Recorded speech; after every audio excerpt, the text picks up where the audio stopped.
My name is Tim, and I have Lou Gehrig's disease, which sucks.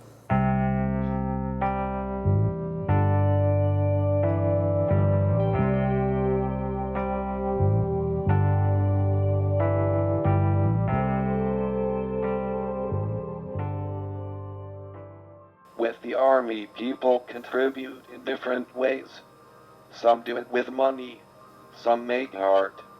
Scott Avett from the Avett Brothers auctioned off artwork for Snooze and he doesn't know us, but did it out of musician solidarity.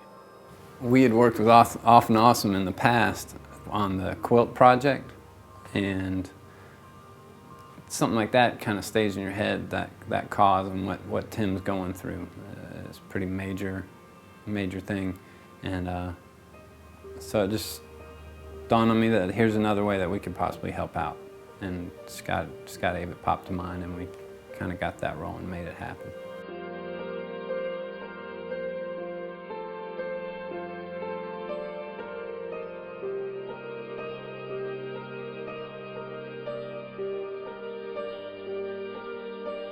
Pete Schroet, who is the stage manager for the Avett Brothers, came to me and told me he was aware of some people that needed help, that needed service, and he explained to me how that could possibly be done with this auction that was going on, and asked me if I wanted to be a part of it, so I jumped on it. We got off the road and we were hanging out in the studio, kind of flipping through works of art, and he just kept making a pile. You know, maybe this one would be good, and ended up, I think, 14 pieces or so on this pile, and he finally just said, you know, just take all of them. It was a bit depressing to think, as an artist, a musician or a painter or anything else, that you may do a lot of work to prove how good you are at something, or you may end up doing a lot of work to impress. And when that goes away and you realize there's no end to that there's no fulfillment to that there is no real satisfaction or success to that, then you start turning to thoughts of service and how can you be of service. It definitely has been a long road for me to learn that this service is of the utmost importance, is at the top of the priority list, and is more important than anything that I can achieve for myself or for my family. We destroy so much and ruin so much. Art is one of these things that you can partake in that actually makes things and creates things without destroying things. So that's a new thing to me that I'm finding pretty valuable in the fulfillment of music or art. Once I got all the works photographed, I listed them all onto eBay, and the Avett Brothers website put out an email blast, went out through Facebook and stuff like that, and the word got out pretty quick. He has always done a lot of the flyers, all the album artwork. His brother Seth did a lot of the album artwork. I mean, he's one of those people that doesn't stop making something, whether it's a song or a painting or building a barn. I mean, he's just kind of always got to make something. I've done a talk about this recently about art from within, the extension of your conscience, the conscience being the closest thing to the word of truth, or you could say the word of God that any human being can ever have. And if you follow this conscience, that you're always right. But unfortunately, none of us do very well following our conscience when it's chiming in. Well, really pure and really genuine work seems to come from that place. So I've collected a lot of work that I look at sometimes in these flat files or on the wall that I've been kind of thinking over it and critiquing it myself, and I have no idea why I make it. And here you go, this auction, this opportunity, it answers that question of why I made it. The artwork, it seemed like the easiest way to get it out there, and would be through an eBay art auction. Bids started coming in quick, and we ended up, grand total, I think it was a little over $3,400. Raising over $3,000 for somebody to help them who are in need, that's been a very big point of awareness for me. That's been an awakening for me that something very small that's just, like I said, instinct for me, working for somebody who is in need. Well, Tim's condition is so terrifying, and it conjures up a fear within me of dark days, of when we're put to the test, to truly be hopeful and truly keep our head up. And that makes him a hero to me. They're the ones we look up to and hope to be, because they deal with that. They have that reality, they walk with it. And we don't really, on a daily basis, we don't think about it. When it's right around us, it's right here at any time, but they face it and they have a relationship with that impending end. That to me is like, to conquer that fear or live with that fear or react to that fear in a positive way is how I want to be. I think that's how people should want to be.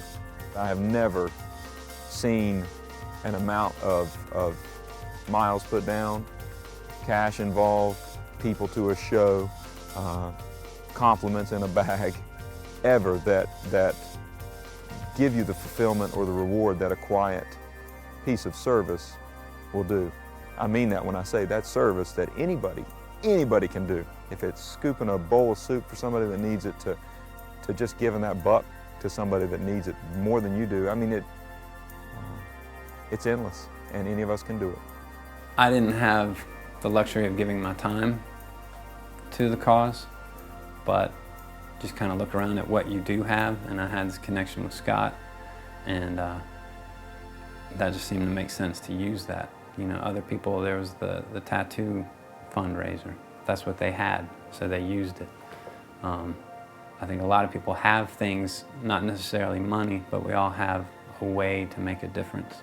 And you just harness that and pull it together. And the things that can come out of that are incredible.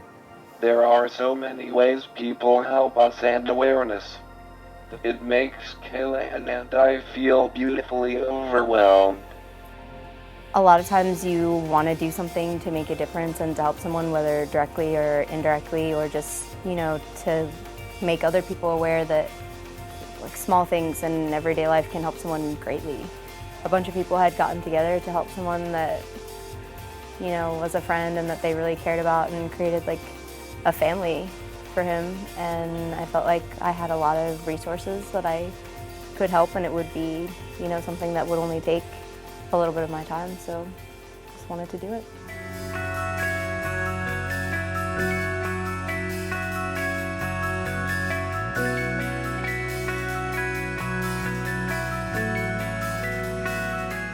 Well, we had a concert benefit.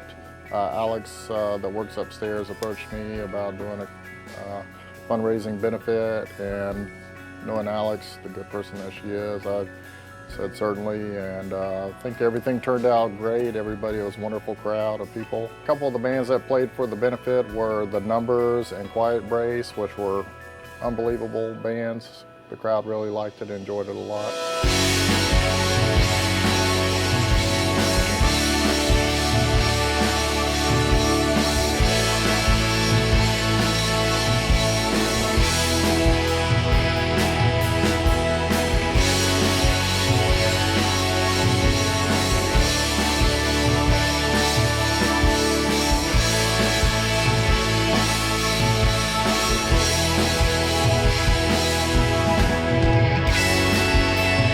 Called a friend that does some graphics and said, hey, can you help me, you know, create these flyers? I want to try to sell them at an event.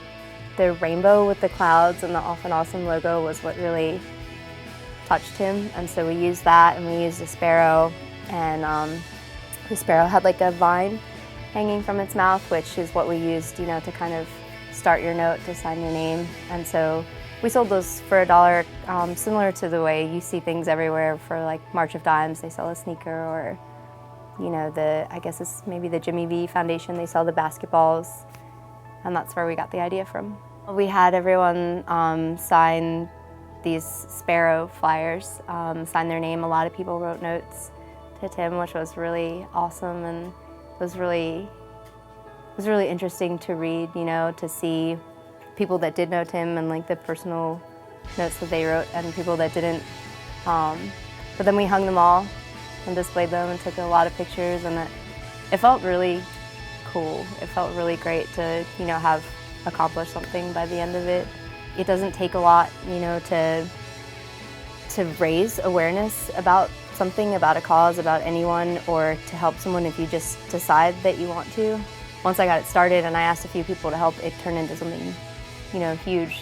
It became a huge part of something that's already huge, and so, I don't know, it's just a good experience for me. Sometimes it's hard to be on screen, and sometimes it feels like we are personas. After all, no one sees the fungal infection under my scrotum or watch as people wipe my butt and change pads.